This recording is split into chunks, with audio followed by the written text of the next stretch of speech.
Hello students, online class में आपका एक बार फिर से स्वागत है। आज हम कक्षा 8 हिंदी का चौथा अध्याय ले रहे हैं, दीवानों की हस्ती। दीवानों की हस्ती पाठ के कवि हैं भगवती चरण वर्मा। तो सबसे पहले हम इस पाठ को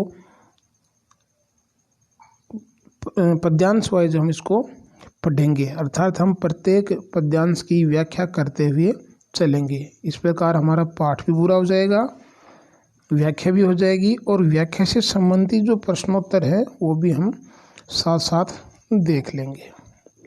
तो चलो शुरू करते हैं। पहला पद्यांश है हमारा दीवानों की हस्ती पाठ का, उसको देखते हैं।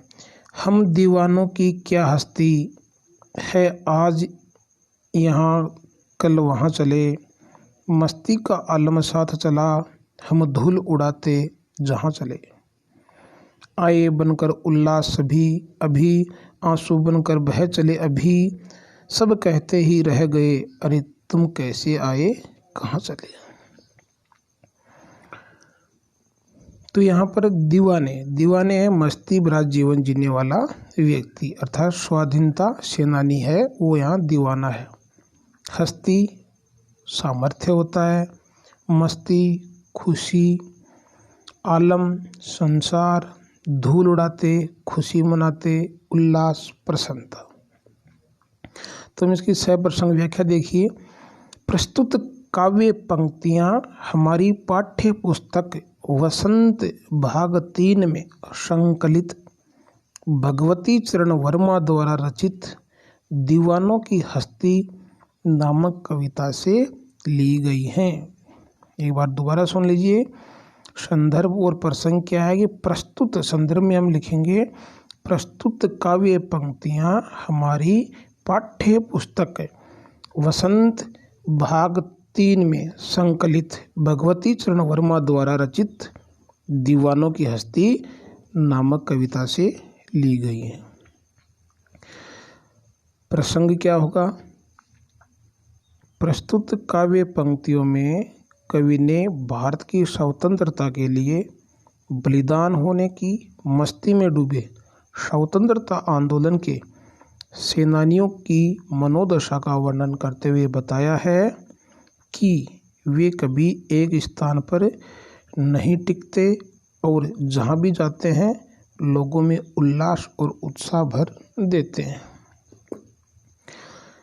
तो ये हो गया आपका प्रसंग। अब देखते हैं व्याख्या। हम दीवानों की क्या हस्ती है, आज यहाँ कल वहाँ चले, मस्ती का आलम साथ चला, हम धूल उड़ाते जहाँ चले। कवि कहता है कि आज़ादी के लिए अपना सर्वस्व लुटा देने वाले वीरों का मन जोश से भरा हुआ है।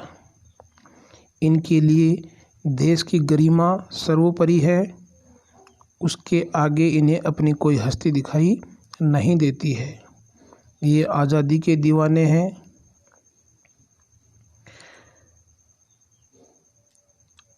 लोगों में उत्साह पैदा करने के उद्देश्य से सारे देश में घूमते रहते हैं और जिस दिशा में इनके कदम बढ़ते हैं वहाँ इनके जोश और उत्साह का वातावरण बन जाता है।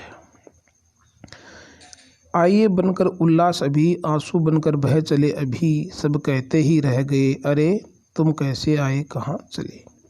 कवि के अनुसार ये दीवाने लोगों के लिए हर्ष और उल्लास लाते हैं और जब वे वहाँ से जाते हैं तो उनके बंधु बांधवों की आंखों में स्नेह के आंसू उमड़ पड़ते हैं और वे उनसे कहने लगते हैं कि अभी अभी तो आए थे, इतनी जल्दी कहाँ चल दिए, तुम्हें यहाँ कुछ दिन और रुकना चाहिए।